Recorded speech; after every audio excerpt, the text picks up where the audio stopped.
বিচার করে দেখতে গেলে একমাত্র হিসাব আর বুদ্ধির দ্বারাই কিন্তু একটা সংসারকে টিকিয়ে রাখা যায়। তো চলো আজকের ভিডিওটা না হয় এখান থেকে স্টার্ট করছি। আশা করছি আজকের ভিডিওটাও তোমাদের প্রত্যেকের খুবই ভালো লাগবে। তো hello everyone, welcome back to my channel. Birbhum জেলার ছোট্ট একটা শহর থেকে আমি সুধা আবারও চলে এসেছি নতুন দিনের নতুন আরও একটা ব্লগ নিয়ে। তো চলো আজকের ব্লগটা এখান থেকে স্টার্ট করছি।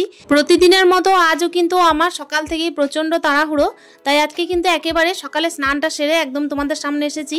দেখতেই পাচ্ছ পুজোর বাসনগুলো ধোয়া হয়ে গেছে। তারপর কিন্তু এই যে ঠাকুরকে আমি সেবা দিয়ে নেব, তার জন্য আগে আমি তুলসী সেবাটা করে নিচ্ছি।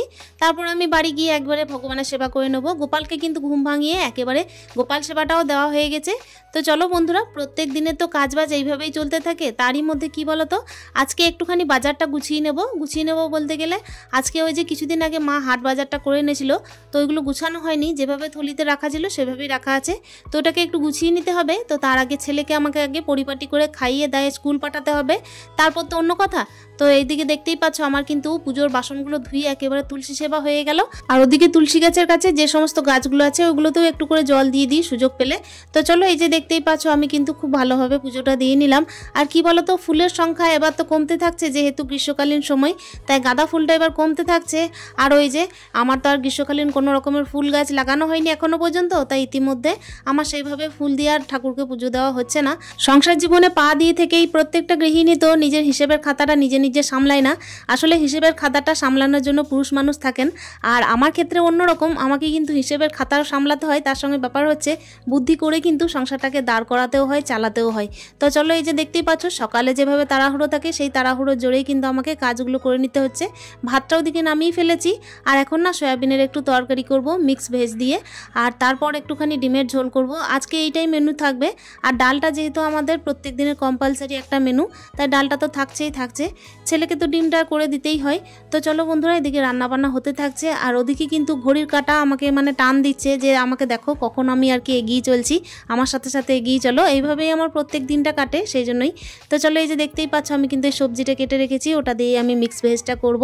আমি অন্যদের ব্লগের মধ্যে দেখেছি যে সুন্দর সুন্দর রান্নাবান্না করেন প্রত্যেকটা দিদিভাই, কিন্তু আমার কি বলতো, প্রত্যেকটা দিন আমার আলাদা আলাদাভাবে রান্না করাটা সম্ভব হয়ে ওঠে না। যেহেতু একা ঘরে আমাকে ছোটাছুটিটা একা করতে হয়, তাই ওই যে রয়ে সয়ে রান্না করব কিংবা হচ্ছে একটুখানি কেউ এনে দেবে তারপর রান্না করব, এরকম কোনো রকমের আমার সুবিধা নেই। সেই কারণে কি আমি হাতের গোড়ায় যেটা পাই সেটা দিয়ে আমি কাজ চালিয়ে নিই সকাল দিকটা। আর এতটা রয়ে সয়ে আমার রান্না করাও যায় না, কেন কি সকাল টাইমটা প্রচুর তাড়াহুড়ো।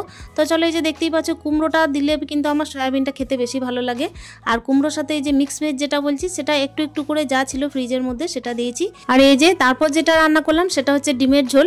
তো চলো বন্ধুরা, এদিকে রান্না বান্না তো আমার কমপ্লিট হয়ে গেল। এরপর যে কথাটা বলছিলাম সেটা হচ্ছে আজকে ওই যে বললাম যে ফ্রিজের মধ্যে যে সবজিগুলো আমার গুছিয়ে রাখতে হবে সেগুলো গুছিয়ে নেব। কয়েকদিন আগের একটা ভিডিওতে আমি শেয়ার করেছিলাম তোমাদের যে মা কিন্তু কয়েকদিন আগে সাপ্তাহিক বাজার নিয়ে এসেছিল, তো আমিও কিন্তু সেই সুযোগটা কাজে লাগিয়েছি।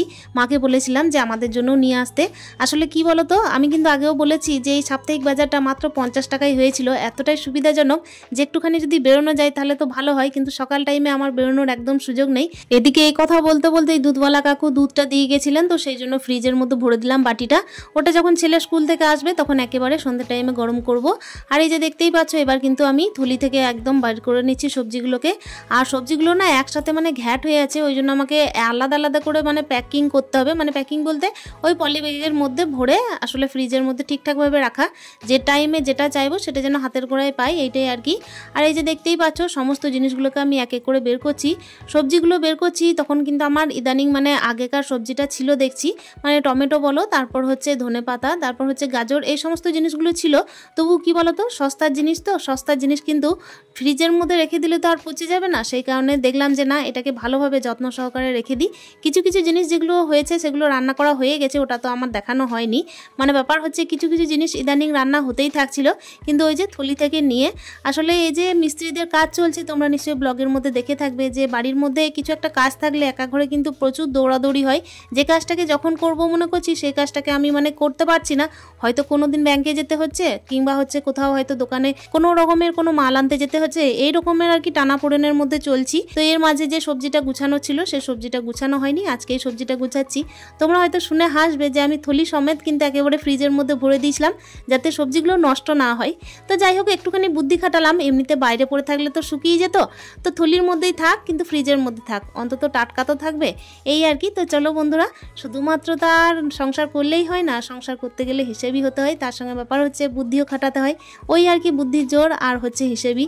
বিয়ের পর সংসার জীবনে যেই পা দিয়েছি, এক একটা দিন গেল, মাস গেল, বছর গেল, আর বছর দিন মাস যাওয়ার সঙ্গে সঙ্গে কিন্তু নিজের অভিজ্ঞতারও একটু একটু করে মানে বৃদ্ধি হতে থাকলো, প্রমোশন হতে থাকলো বলতে পারো। ওই জন্য কোনটা হিসেব করলে কি হয় আর কোনটা হিসেব করলে মানে ঠিকঠাক চলা যায়, এই বুদ্ধিটা আমার এতদিনে হয়েছে বলতে পারো।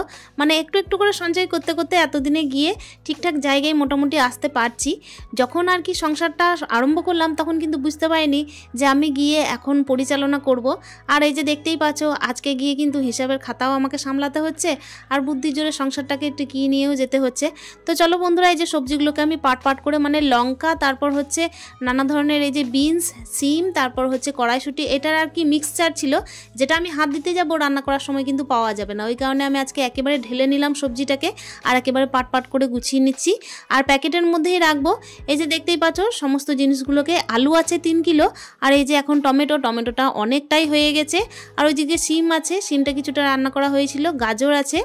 আর কি বলতো, গাজরটা না ইদানিং কি হচ্ছে যে তোমার তরকারির মধ্যেও যাচ্ছে, তার সঙ্গে ডালের মধ্যেও যাচ্ছে, আর তারপর হচ্ছে কি চাউমিনের মধ্যেও যাচ্ছে। গাজরটা তো শীতকালীন সবজি, প্রত্যেকটা ঘরে ঘরেই লাগে। এদিকে দেখো রাঙা আলুটা আমার এখনো পর্যন্ত হাত দেওয়া হয়নি, ওটাকে কবে যে কাজে লাগাবো আমি ঠিকঠাক বুঝতে পারছি না, সকালের এতটাই তারা যে করাও হয় না। আর এই যে ক্যাপসিকামটা 4টে ছিল, তো তার মধ্যে 3টে রান্না করে খাওয়া হয়ে গেছে, একটাই পড়ে আছে। আর এই যে বাঁধাকপি, তোমরা নিশ্চয়ই দেখেছিলে ব্লগে যে 2টো বাঁধাকপি ছিল, তার মধ্যে একটা রান্না করে খাওয়া হয়ে গেছে আর একটা পড়ে আছে। বাঁধাকপিটা এখনো পর্যন্ত খুবই ফ্রেশ। আর ওই যে কুঁদরি দেখতে পাচ্ছ, ওটা রাতে রান্না করা হয়েছিল, ওটা দেখানো হয়নি। বিনসটা অনেকটাই আছে, ওটাও খেয়ে নিতে হবে। আমি ঠিকঠাক জানি না যে কখন খাবো, সকালে কখনই বা এগুলো রান্না করব। আর কাদা কাদা যে সবজি রান্না করব তার মধ্যে যে সবজিটা নষ্ট হবে এই রকমের কোনো মানসিকতা আমার কাজ করে না। যতই সেটা 50 টাকার মধ্যে এতগুলো সবজি পায়, সস্তার দাম, তবুও কিন্তু আমি কোনোভাবেই জিনিসপত্র নষ্ট করা একেবারে পছন্দ করি না। ওইদিকে 3 কিলো আলু যখন এনেছিলাম তখন তার সাথে কিন্তু এই যে 500 পেঁয়াজটা এনেছিলাম, আর অলরেডি কিছুটা পেঁয়াজ আগে রাখা আছে।